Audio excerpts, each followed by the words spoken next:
Welcome back to another episode of The Weigh-In, punters. Big weekend. Group 1 racing's back, mate. It's been and gone. We had the CF4 down at Sandown. Animo's back. In-Secret's back. How are you? Good, thank you. The protest. Oh, the protest. I don't want to get started on the protest. In fact, I was on Gentleman Roy. I did get paid out, admittedly. Oh, that's all right. But the punters club that we had at the track on Saturday, we had a cash bet on Gentleman Roy, which didn't get paid out. Oh, you got to take advantage of all the promos available, I guess. That's right. But no, look, personally, I mean, pocket talk aside, I thought it would be dismissed. I thought it should have been upheld. Yeah. I think the margin, I think that the horse, if he didn't suffer interference, he would have went past him. So. Yeah. See, I don't know if he had enough time to get past him. I thought it was too close to the winning post. Okay. Well, that was fair my enough. thought. That's what racing's about. I also thought, watching the head on, that the stablemate to Jacquino, I'm Thunderstruck, has rolled into Nugget.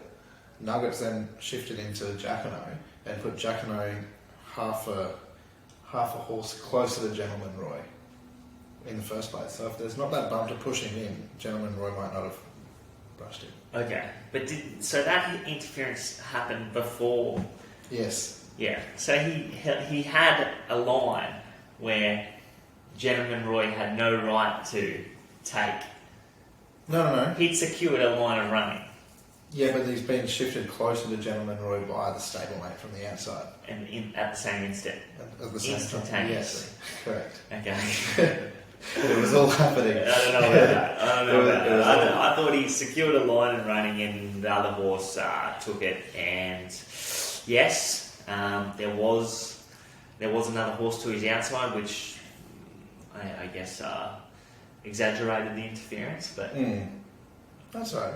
I think Gentleman Roy deserved the Group 1. Yeah, he's a tough bugger. Fair enough. He is a tough bugger. He was headed. He was gone. But anyway, anything from that race to take out of it? I thought Mr. Brightside was really good myself. Probably entitled to, given the way the race was run and whatnot. But I thought towards an All-Star Mile, he might be the horse to keep a close eye on there. Yeah, I think I'm Thunderstruck was good first up. Yeah. The market loved him. They did. It started about $3.10 favourite or something like that. Really So the market really liked him, which is a good sign for this preparation. Yeah. I thought he loomed to win. I don't think it was a very fast run race, and I just think he peaked on his effort. So yeah, I think he went well. Yep, that was Melbourne. One horse that hasn't seen the good side of protests is the champion, Animo. He was back. He was back. Yeah, great. Let's talk about the ride. Great ride by James. Fantastic ride. Aggressive early. So, like most blokes on him, probably from that draw, just first up. Yeah, probably just a little bit soft on him. I actually said we were at the pub, and I said, J-Mac's going to lead on Animo here. I thought he was going to push on and can properly control it, but to end up 1-1 from where he was. And it was basically over as soon as he landed there. So great riding, James. As I was saying, I reckon most jocks would have been happy to land 2 lengths further back than he did. So yeah, I think that horse has got a great record when he can land in the first 4 or 5 in running, and he landed there on Saturday, and it was all over. Yeah, well, ultimately, really, you talk about that sort of the speed map, or like the position in run for a horse like Animo. If he can use that tactical speed in his 2-year-old season in the Blue Diamond and the Golden Slipper, you can argue that he probably would have won both of those races. And now that he's sort of worked out how to hold a spot, we see a different horse. Yeah, very good horse. Very, very good horse. Another good horse from that same stable, mate, In Secret. She was back. She was outstanding. I think Nash was kidding to her until the furlong. She was a bit slow away, which is a slight concern, which she was slow away in the trials too. But I think he only probably got to the bottom of her in that final furlong. She had the equal second best last 200 of the day. Super win. As we get to 1400 and beyond, I don't know. I think they're actually going back to a new market after this round, but she's going to be very hard to beat in that Group 1. She is, mate. So I would have liked her to have missed the kick by about an extra half a stride just for my own pocket on Sunshine in Paris. But anyway, we won't dwell on the past because it was a good weekend, mate. But from that same race, the first horse we're going to add into the Black Book, A Lot More Love. She was the winner of the Reginald Allen in the spring there on Everest Day. Then she went and took on the boys, and she was beaten by a very good horse, a Group 1 winner in Golden Mile there in the calendar Presnell. Communist was second in that race.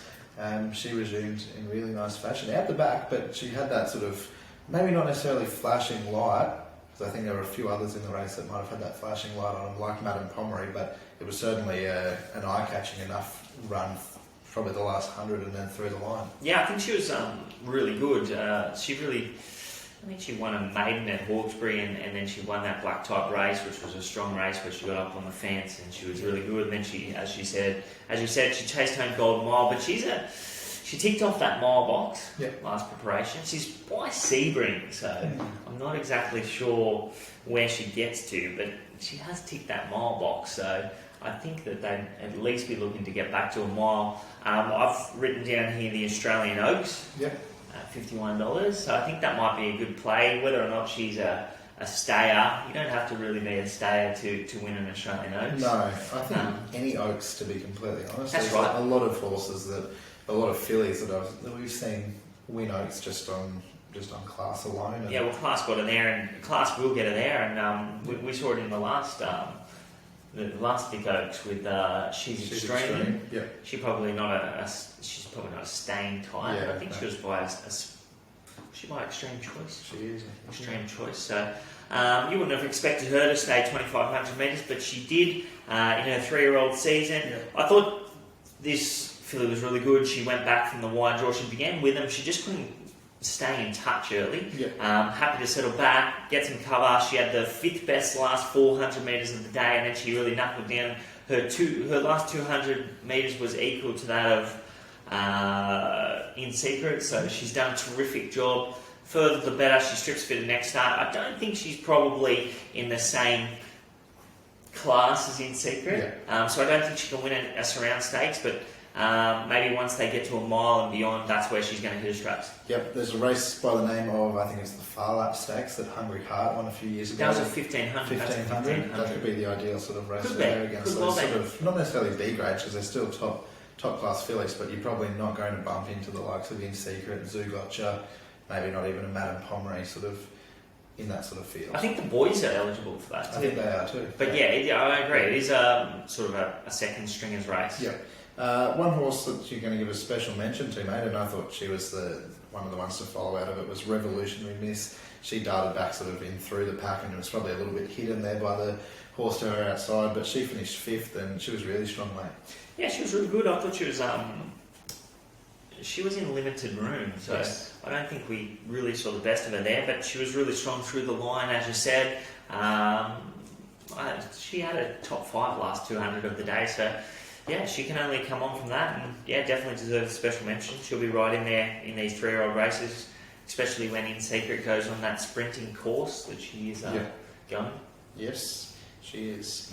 The next race, mate, the Apollo, we've already touched on that. That was, of course, won by Animo, but the horse that she ended up finishing, was it 3rd, Fangirl? Yeah, 3rd. 3rd behind the stablemate Hinged. She was really good, wasn't she? We sort of touched on a few of her trials and how, like, just off air, I guess. I think we both have tickets on her in the Doncaster. It was a really good first up run. Yep, and I think $11 in that Doncaster is a good play still. Just no intent early from the low draw, so that's probably Chris Waller when he doesn't think that they're ready, or he's got a bigger goal in mind later in the preparation. So they just let her find her feet, went back to the inside.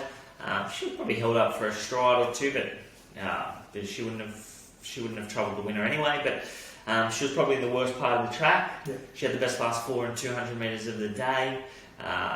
Once we get to a mile handicap, she's going to be very hard to beat. Very hard to beat. Yeah, down in the weights. You've got. I'm just trying to bring up the market for it, but of course the Chipping Norton will be a fortnight from Saturday, which of course that'll be a rematch with Animo if they go there. Chris Waller has trained 10 of the last 12 Chipping Norton winners. Oh, I didn't know that. There you go. Well, I don't think she can beat him, just because he does have that tactical speed, and he will be in front of her unless he draws really poorly and it's he's 3 deep without cover or something like that.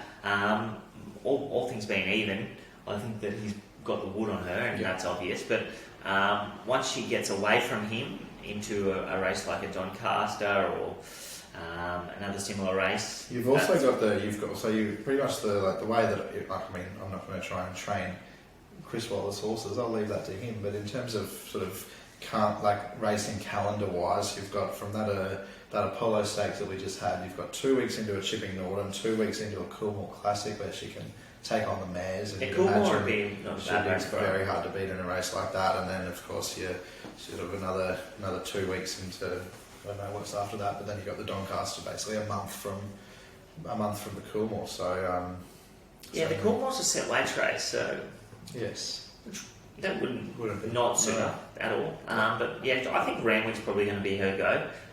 Coolmore's at Rhodes Hill, but yep, definitely. So I think that I wouldn't be surprised if Chris goes that path because she's going to be well placed against her own sex. Absolutely. And then, actually, just before we do quickly move on, it's just a bit of a random stat almost. The 2 horses that we've put in our black book already here, A Lot More Love and Fangirl, both won the Reginald Allen in the spring. Oh. Back-to-back years. So Fangirl won it 2 years ago, A Lot More Love last year. Yeah, Fangirl went, I think James rode her that day. She went a jumbo jet And that she day. went to Melbourne and won the card. She did. There's your fun stat, punters. Another horse from that same race, Stockman. Yep. He was almost maybe not quite identical to what he did in the Wink Stakes first up in the spring, but same sort of setup, 1400 against horses like NMO Hinged, Fangirl out the back, hit the line strongly. Yeah, I think he got closer in that race last year, but this race wasn't run to suit at all. He just obviously got left behind when the sprint went on, but he warmed up through the line. He had the 6th best last 200 metres of the day, and I was looking for a horse that we can follow, and he's sort of the one that is. Well, it was a good last. Yeah. Good last. So I think we can follow him. There's plenty of $26 about in the Sydney Cup. Yeah. He's definitely going there. Yep. He started probably about $16 or $17 in a Melbourne Cup. Yep, about that. He had absolutely no luck in that Melbourne Cup. So I can't see. I think he started favourite in this race in the Sydney Cup last year as well. Well, that's what I have a feeling. I have a feeling that he might have, because Jewess was going to. There was a big toss-up whether she'd go on to a Sydney Cup after a win in the Tancred. He might have finished second. Did he finish second to her in the Tancred?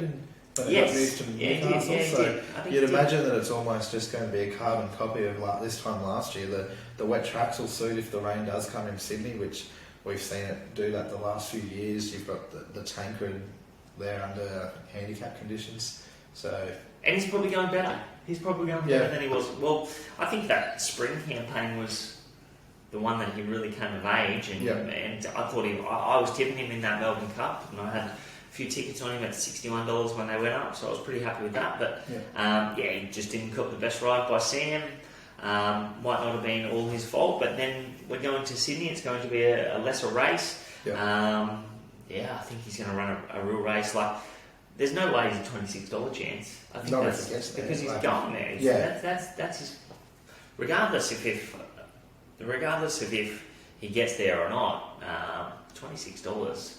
If he gets there, he just about starts favourite. You'd have to think so. I think there's a few sort of imports that we're talking about that are coming over this year. I think the Australian Bloodstock crew have brought over a horse by the name of Earl of Tyrone, who's currently a favourite. But I didn't see that. I didn't know what that horse was. Yeah, I think he won on.